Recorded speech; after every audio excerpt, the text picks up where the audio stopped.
Witnesses in Lil Durk's bombshell murder-for-hire case are stepping forward, but prosecutors say a campaign of threats and fear is trying to force them back into the shadows. This is the story of what they know and the alleged war to keep them from ever telling it. Lil Durk, the Grammy-nominated voice of Chicago's streets, is in the fight of his life. He's staring down a federal murder-for-hire case, a charge that could lock him away for life and dismantle his entire OTF empire. But this case isn't just about Durk. It's about the key witnesses whose testimony could be the difference between a guilty verdict and freedom. Right now, a battle is raging over these witnesses. Prosecutors claim they're being silenced by a calculated campaign of fear. The defense, on the other hand, claims the whole case is a sham, propped up by a single paid informant who can't be trusted. So what's really going on? What are these witnesses ready to say? And what's the evidence of an intimidation campaign designed to bury the truth? Let's break it down. To get what's at stake here, you have to know how it all started. The beef between Lil Durk's Only the Family, or OTF, camp and Georgia rapper Quando Rondo is one of the most tragic rivalries in modern hip-hop. It exploded in November 2020 when Durk's close friend and artist King Von was shot and killed during a clash with Quando Rondo's crew in Atlanta. The fallout was instant and intense. Federal prosecutors allege that in the wake of Von's death, Lil Durk wanted revenge. They claim he put a price on Quando Rondo's head, offering money to anyone who would take him out. This alleged plot reached its deadly conclusion on August 19, 2022. Prosecutors say an OTF-affiliated crew tracked Quando Rondo to a Los Angeles gas station and opened fire. Rondo escaped, but his 24-year-old cousin, Sylvia Lil Pub Robinson, was shot and killed. Authorities arrested 5 men they identified as OTF associates for the hit. Then, in a superseding indictment, the feds named their prime target, Lil Durk. He was arrested on charges of conspiracy to commit murder for hire resulting in death and the use of firearms. While prosecutors have confirmed they are not seeking the death penalty, Durk has been held without bond ever since. This is where the case takes a critical turn. With a federal trial on the horizon, everything now hinges on the people willing to testify. While most witness identities are sealed for safety, prosecutors have made a series of explosive claims in court filings, alleging a coordinated intimidation campaign is underway to keep them quiet. In one stunning legal filing, prosecutors flatly stated that witnesses and their family members have already been threatened. They argue these threats are directly tied to the case and are the main reason Lil Durk is a danger to the community who must be denied bail. Prosecutors have hammered this point home, painting a picture of Durk as someone with enough influence to orchestrate chaos even while incarcerated. They've even pointed to his alleged violation of jail phone rules as proof he has no respect for the system and could obstruct justice. The exact nature of these threats, who said what and how, remains under seal. But in another shocking filing, prosecutors claimed they have evidence that Durk has allegedly placed monetary bounties to solicit other murders, including a family member of a witness. That's the kind of accusation that can poison a jury pool, and it's the core reason the judge has repeatedly denied Durk bond, calling his wealth and influence a unique threat. While the prosecution portrays Durk as a kingpin silencing his enemies, his legal team, led by famed attorney Drew Finland, is pushing a completely different story. They argue that the government's entire case is a house of cards built on the word of one person, a paid FBI informant they say is totally unreliable.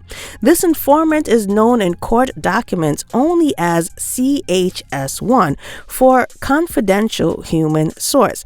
According to the defense, CHS1 isn't just a former gang member with his own criminal record, he's a paid informant. In a blistering court filing, Drew Finland argued that the case against his client is based almost entirely on information from this source. The defense's argument is straightforward. This informant has every reason to lie to get paid and get leniency for his own legal troubles. Finland argues the prosecution is leaning heavily on someone who has a lot to gain and little to lose. To prove their point, Durk's lawyers claim this same informant has provided information against Durk in another federal case out in Illinois, a case where even after 3 years, Durk was never charged. They say this is proof the informant's word is garbage and that the intimidation claims are just smoke and mirrors to hide a weak case built on a professional snitch. On top of the informant issue, another legal brawl broke out over Durk's own music. Prosecutors initially tried to use his lyrics from a song feature as evidence against him. The move is part of a widely condemned legal trend known as rap on trial, where the art of black musicians is often twisted and presented to juries as a literal confession. Durk's family fired back with a powerful statement. Durk has always used music to tell stories, to express pain, to heal, and yet those same lyrics are now being used against him. They wrote, "We refuse to stay silent as black artists continue to be criminalized for their creativity. Rap is art." In a major win for the defense, the judge agreed and ruled the lyrics couldn't be used in court. Finland's team successfully argued the verse was recorded 7 months before the shooting ever happened, making it completely irrelevant. While it was a victory, the fact prosecutors even went there feeds the defense's narrative that this case is an unfair attack on a successful rapper, with the government deliberately blurring the lines between his art and his alleged crimes. Following Lil Durk's third bond hearing, a significant development emerged when his defense attorney filed a manually submitted government ex parte application under seal. This was accompanied by a proposed sealed order filed by the plaintiff, the United States, pertaining to multiple defendants: Kayvon London Grant, DeAndre Dontrell Wilson, Keith Jones, David Bryan Lindsay, Asa Houston, and Durk Banks, aka Lil Durk. Because the documents are sealed, the exact nature of the motion remains undisclosed, leaving legal experts and the public speculating about the strategy behind this confidential move. It's been recently alleged that OTF Vani, aka Kayvon London Grant, has been looking toward possibly copping a plea with the feds. According to an undisclosed and credible source, OTF Vani is looking to make a deal with the feds where he would still get a significant amount of jail time, but it would also allow him to avoid a life sentence.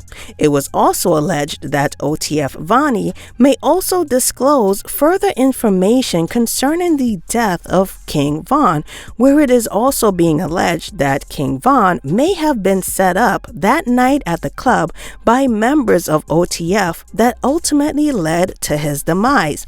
As of now, it's unclear what the defendant's next steps will be, adding further uncertainty to an already complex and high-stakes case. The high-stakes battle for freedom.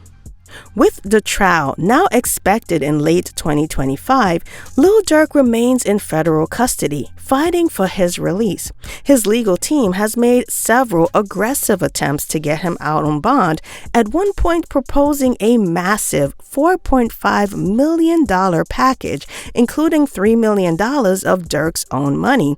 They even offered to put him under 24/7 house arrest with private security tracking his every move. But every single time, prosecutors have blocked it and the court has agreed with them. The reason always comes back to those witness intimidation allegations. The government insists that no amount of money or surveillance can protect the community and the witnesses from someone with Durk's power and influence. And now that the trial is steadily approaching, everyone seems to be trying to jump ship, from the informant out in Chicago in the alleged murder-for-hire case of Stephon Mack to OTF Jam allegedly already cooperating with the feds to tell his side of the story and his involvement in the Quando Rondo LA case. Then you have OTF Didi, who tried to get a joinder onto Lil Durk's third bond hearing, where he was also superseded for his role in the shooting. Then you have the other already cooperating co-conspirators who were never named in any of the paperwork. And now you have OTF Vonnie, who is allegedly looking to cop a plea deal with the feds to get a lesser jail time. Shaking my head. Everyone wants to be gangsta until it's time to do gangster. Well, you know the rest.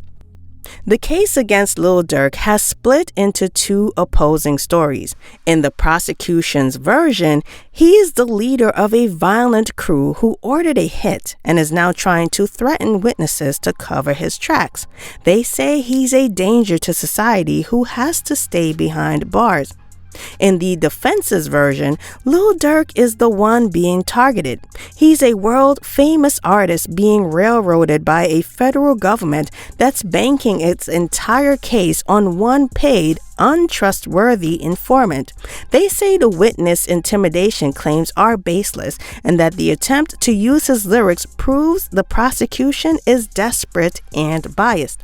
Ultimately, a jury will have to decide which story they believe, but the verdict will echo far beyond the courtroom, deciding the fate of one of hip-hop's biggest stars and potentially setting a new precedent for how the justice system treats artists, their lyrics, and their connection to the streets.